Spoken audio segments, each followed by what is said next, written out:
하이델베르크 요리문답 강의 72문과 73문을 묶어서 가겠습니다. 72문, 세례의 물로 씻음이 곧 죄 씻음 자체입니까?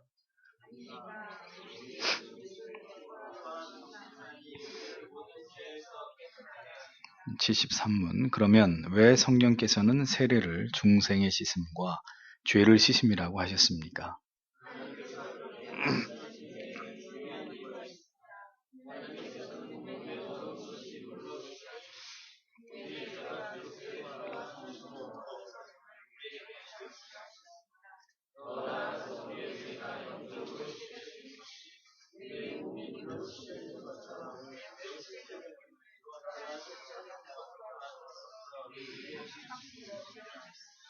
네. 거듭 반복되고 있는 이 주제에 관해서 여러분들께서 분명한 지식을 얻게 되시기를 바랍니다. 자, 이 오늘 요리문답 두 문항을 보면 세례를 이해함에 있어서 두 가지 잘못된 관점을 이야기하고 있죠. 먼저는 반복해서 설명해 온 것처럼 구원받음에 있어서 세례의 행위를 절대화하는 것입니다. 세례와 구원을 동일시하는 것은 절대로 성경이 말씀하고 있는 바가 아닌데도 불구하고 세례 받음은 곧 구원 받음이다, 이렇게 보려고 하는 오류가 있다는 것입니다. 그래서 우리를 구원으로 인도하는 것은 세례 받는 것이 아니라 오직 예수 그리스도의 보혈과 성령의 역사하심을 통해서만 구원에 이를 수 있다, 이렇게 교정을 하고 있는 거죠. 그래서 여러분들에게 누차 말씀드린 바대로 참된 회심을 경험하지 않은 자라 할지라도 표면적으로는 얼마든지 교회에서 세례를 받을 수 있다는 거죠. 지상교회의 불완전함입니다. 또 이러한 어떤 진실된 신앙의 고백이 없는 자가 단지 세례를 받았다는 이유만으로 구원에 이를 수 있다는 것은 절대 아니다. 이런 것을 우리가 세례를 떠올릴 때마다 정확하게 알고 계셔야 되는 이런 교리라는 겁니다. 세례를 통해서 진실로 예수 그리스도 안으로 들어온 자가 아니라면은 그는 결국 그 자신이 구원받은 자가 아님을 어느 순간인가 그의 행위와 삶을 통해서 반드시 드러내게 되어 있습니다. 아주 그 성경의 말씀이 정확해요. 나무는 열매를 통해서 나타난다. 아주 절대로 악한 나무가 악한 열매를 맺는 것이고 선한 나무가 선한 열매를 맺는다. 아주 명쾌한 논리입니다. 초대교회 아나니아와 삽비라를 보십시오. 세례를 받은 교회의 지체였습니다. 무슨 죄를 짓습니까? 성령을 속이는 죄를 짓죠. 두 사람 모두 다 하나님의 준엄한 심판을 받아서 초대교회에서 아주 경악할 만한 그 사건의 주인공이 되어버리죠. 즉시 그 생명이 떠나가 버리는, 사도 앞에서 죽임을 당하는 하나님의 즉각적인 심판의 희생물들이 되고 말지 않습니까? 마술사 시몬도 마찬가지입니다. 세례를 받은 표면적으로 성도였는데 돈을 주고 성령의 은사를 살려고 합니다. 아주 무지하고 어리석은 그런 짓을 행하다가 사도 베드로로부터 한 말씀 듣죠. 뭐라고요? 회개하지 않으면 넌 멸망당할 것이다. 아주 두려운 경고를 듣게 되는 그런 케이스들을 봅니다. 사울은 어떻습니까? 사무엘로부터 이스라엘의 왕으로 기름 부음을 받아서 처음에는 선지자 같은 능력을 행했습니다. 그래서 속담에 사울도 선지자 중에 있더냐 하는 그런 어떤 전해지는 말이 생겨날 만큼 처음에는 아주 능력을 행하는 이스라엘의 초대 왕이었습니다. 어떻게 됐습니까? 하나님의 말씀에 대해서 거듭 불순종함으로 또 월권을 하는 이런 일들로 인해서 하나님께 결국은 버림을 받고 말지 않습니까? 그러니까 세례를 받는 행위만으로는, 세례뿐만이 아니라 그 어떤 종교적인 행위나 노력만으로는 절대로 이것은 구원을 받을 수 있는 조건이 될 수 없는 것이다. 반드시 여러분들이 바르게 이해하셔야 될 부분입니다. 그런데도 불구하고 로마 가톨릭은 출산 직후에 생명이 위급한 상황, 아이가 갓 태어난 갓난아기가 굉장히 생명이 위급한 상태에 처하게 되면, 그래서 신부를 불러올 겨를도 없는 상황일 것 같으면 산파가 대신해서 세례를 줄 수 있도록 허락해 놨습니다. 왜 이런 말도 안 되는 짓을 하느냐? 어리석게도 세례와 구원을 동일시하기 때문입니다.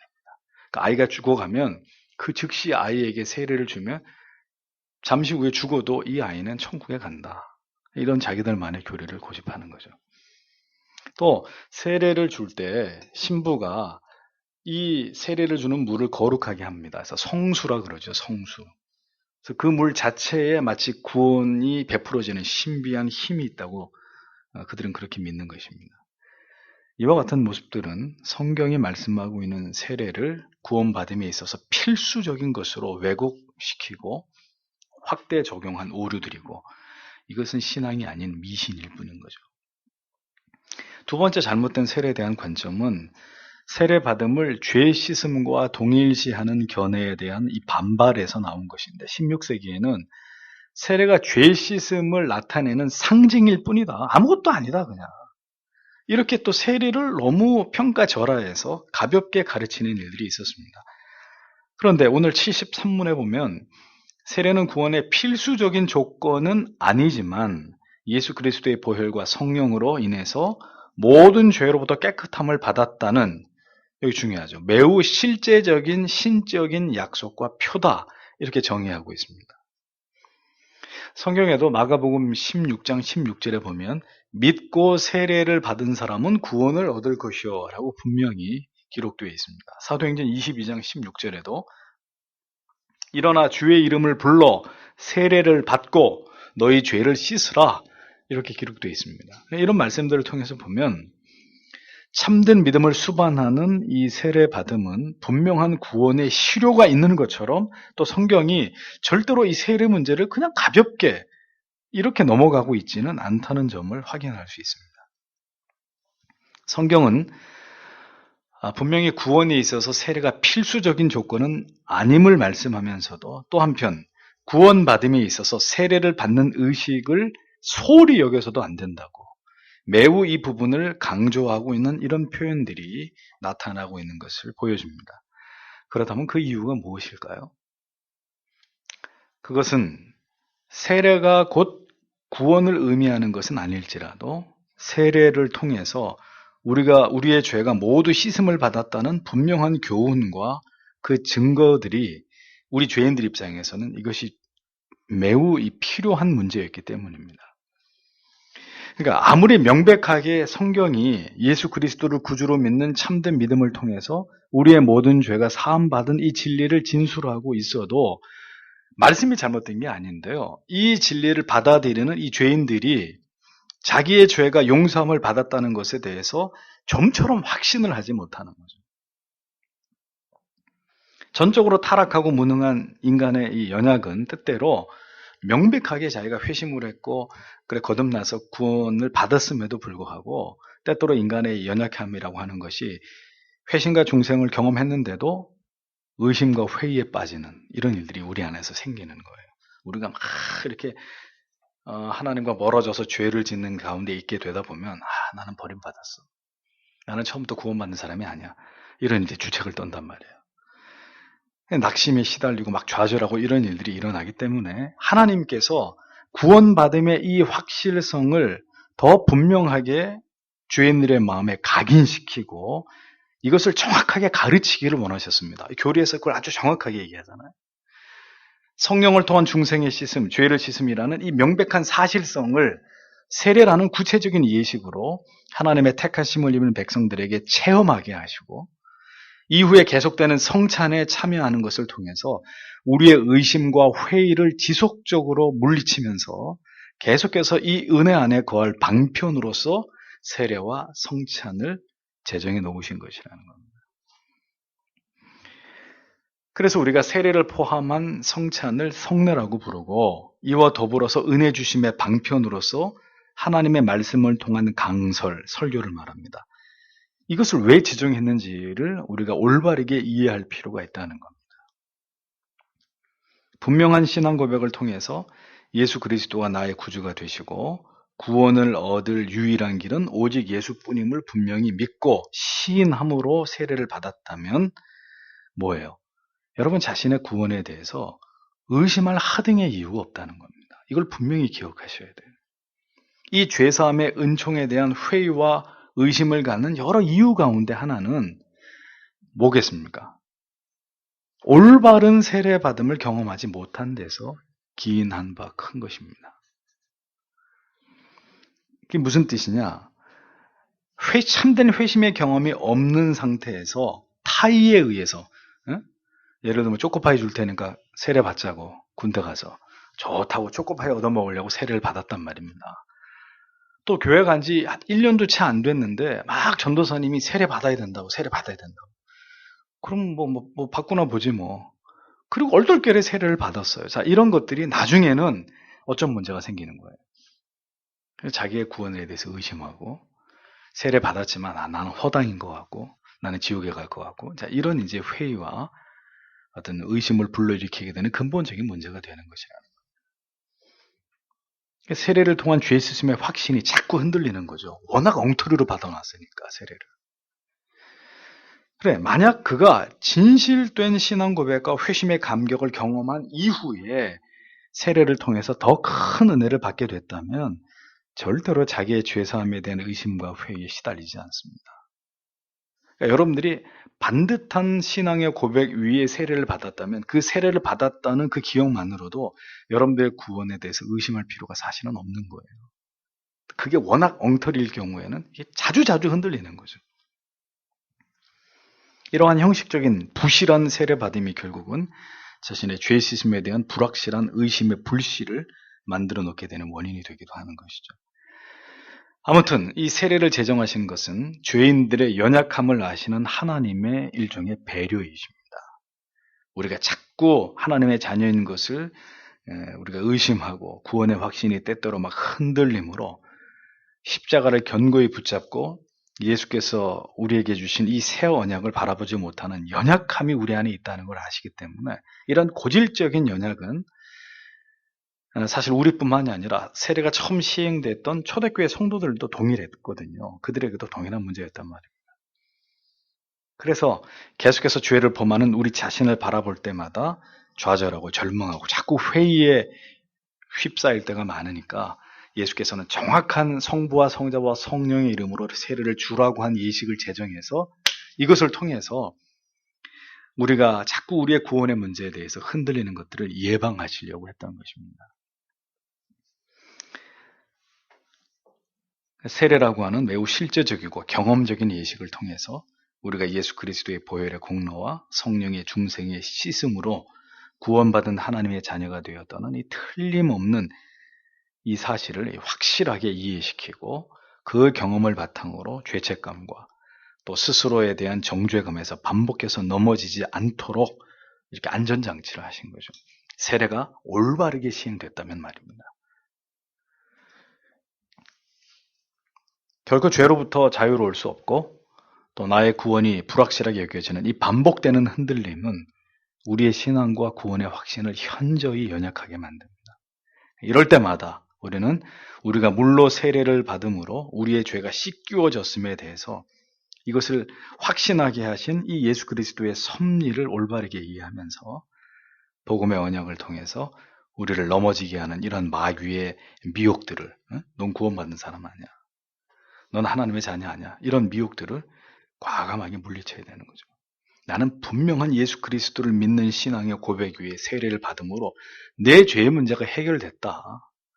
난 분명히 그렇게 공회 앞에서 하나님과 또 성도님들 앞에서 난 분명히 세례받은 하나님의 자녀다.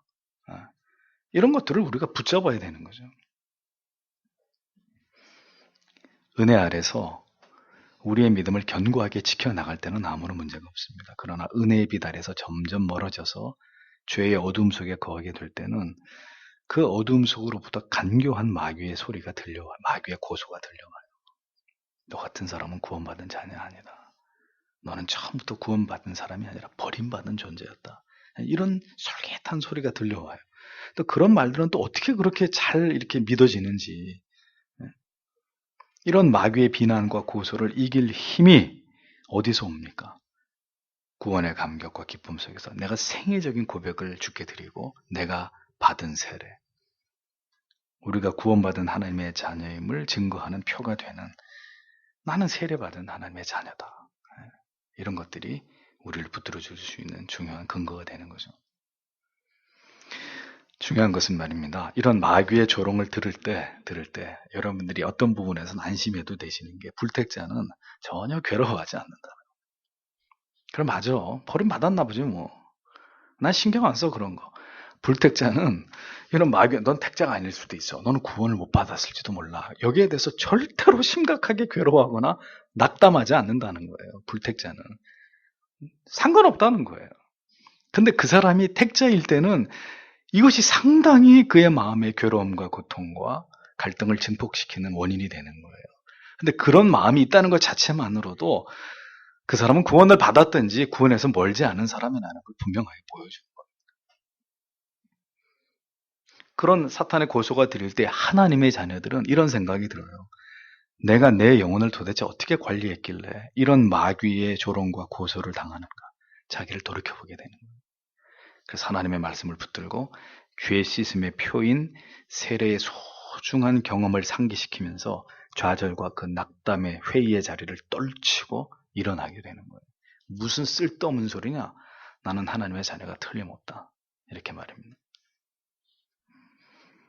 신앙의 분명하고 진실된 고백을 통해서 죄 씻음의 표로 받은 세례가, 그리고 로마서 8장 1절의 말씀처럼 그러므로 이제 그리스도 예수 안에 있는 자에게는 결코 정죄함이 없다 하신 이런 새 언약에 대한 믿음이 이와 같은 마귀의 정죄와 비난으로부터 우리의 신앙을 지키는 방패가 되는 것입니다. 성례 이 세례 받음에 있어서 물의 효능을 논하는 것은 아무 의미가 없습니다. 다시 말씀드리지만 세례 받을 때 수돗물로 하든 생수로 하든 없으면 사이다로 하든 전혀 그건 상관이 없는 거예요. 그 물이 무슨 물 자체에 무슨 깨끗한 이게 옛날에 우리 어른들이 그러셨죠. 그 순수한 마음 때문에 이해는 돼요. 이해는 되는데 항상 그 약수물을 이제 권사님이 약수터에 가가지고 깨끗한 약수물을 떠가지고 세례 준다 그러면 그걸 이제 이렇게 하고 이런 교회들마다 이런 얘기들이 있잖아요. 근데 그건 사실은 지금 와서 저희들끼리 얘기입니다만 그렇게 중요한 문제가 아니다. 물의 효능이 있는 게 절대 아니기 때문에. 그렇다고 해서 세례를 받는 행위조차도 아무 의미가 없다라고 이렇게 보는 양극에 치우친 이런 세례에 대한 해석들은 하나님께서 이 성례를 제정하신 의도와 그 의미에 대한 몰이해에서 비롯되는 것이다 라는 거죠. 이런 세례와 성찬 그리고 설교, 이러한 은혜의 방편들은 계속해서 하나님의 자녀된 백성들에게 그 구속의 은혜로부터 멀어짐을 예방하는 아주 중요한 수단들입니다. 따라서 하나님이 은혜의 방편이라고 주신 이 세례 받음, 성찬에 참여함, 올바른 하나님의 말씀에 대한 선포의 귀를 기울임, 이런 것은 여러분들의 신앙이 침체에 빠지지 않도록 여러분 스스로 나를 그것으로부터 예방시키는데 매우 중요한 방편이 된다는 것을 잊어버리면 안 됩니다. 그래서 오늘처럼 10월 첫 주에 성찬식이 있습니다. 여러분들이 이 성찬에 참여해서 큰 은혜를 받으려면 그날을 위해서 기도해야 돼요. 기도하고 성찬에 참여하시고, 또 어제도 말씀드렸잖아요. 토요일 날 내일 교회에서 듣게 될 하나님의 말씀, 설교 시간, 예배 시간을 위해서 또 하나님 앞에 간절히 은혜 주심을 기도하고, 모든 건 이런 준비들이 필요하다는 거죠. 우리 레위기에 강의하면서 계속 말씀드리는 게 그거잖아요. 엄격한 제사의 규례를 따라서 그 속에 담겨진 영적인 귀한 의미들을 우리가 상기하면서 그렇게 정성을 다해서 최고의 제사를 하나님 앞에 드리려고 했듯이 오늘의 우리의 예배의 정신이 그와 같아야 된다.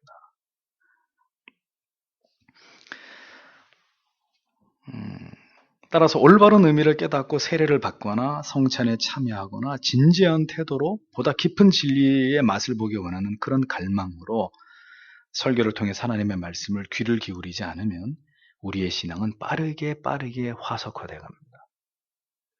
그래서 의심과 회의에 사로잡히게 되고 자꾸 뒤로 물러나는 일들이 쉽게 유혹에 굴복당하고 세상을 쫓아가려고 하는 내 마음을 통제하지 못하는 이런 일들이 누구의 마음속에서도 일어날 수밖에 없는 거예요.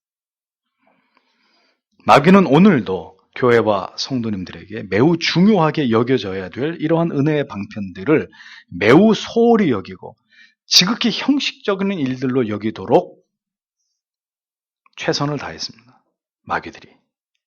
이러한 사탄의 의도가 매우 효과적으로 교회와 성도님들에게 침투되어져서 계속해서 죄사함과 구원의 확신을 흔들어 놓는 유용한 도구로 사용되어지고 있다라는 거죠.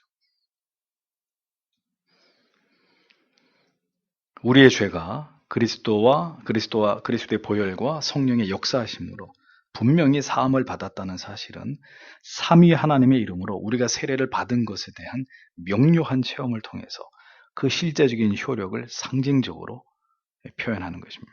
다만 이러한 세례 받음은 반드시 회심의 사건을 통과한 자에게 베풀어져야 더 견고해지는 거죠. 우리 중고등부 친구들 중에 유아 세례를 받았는데 아직 입교를 안 한 친구들이 대부분일 겁니다. 그 시기를 목사가 신중하게 생각하는 이유는 입교는 세례와 버금가는 중요한 일입니다. 유아 세례는 여러분들의 신앙의 고백으로 받은 게 아니에요. 미안하지만 여러분들의 믿음의 부모의 보증으로 우리가 이 아이를 하나님의 말씀으로 양육하겠습니다 라고 약조한 부모님의 신앙의 고백으로 어린 아이에게 세례를 준 거거든요. 그러니까 여러분들이 입교를 하려면 여러분들이 분명한 회심의 경험과 구원의 확신을 가지고 목사와 그걸 문답을 해야 되는 거예요. 그래서 목사님, 저는 이제 그리스도의 은혜로 진정으로 구원받은 하나님의 자녀라는 사실을 확신합니다. 그래서 나는 이제 정식으로 대한예수교 장로회, 서교 장로교회, 또 이 기독교라고 하는 이 귀한 은혜의 종교에 나는 성실하게 그 모든 지도와 가르침과 말씀에 순종해서 교인이 되기를 원합니다. 이런 이제 고백이 있을 때 그 문답의 진실성의 여부를 가지고 입교를 하는 거예요. 다만 원하는 것은 고등학교 졸업하기 전까지는 입교를 했으면 좋겠어요. 물론 대학 가서도 뭐 입교하는 게 불법은 아닙니다. 그러나 고등학생 정도라면, 중학생 이상, 중학생도 어리다고 보면 고등학교 정도라면 충분히 영적으로 이러한 자기의 구원의 문제에 대해서 고뇌할 수 있고, 또 거기에 대해서 진리 안에 답을 찾을 수 있는 지성이 있다고 믿기 때문에, 그래서 올해가 가기 전에 우리 고등부에 있는 우리 SFC 친구들을 면담을 해서 입교의 여부를 또 한번 점검해보는 그런 시간을 가지려고 합니다.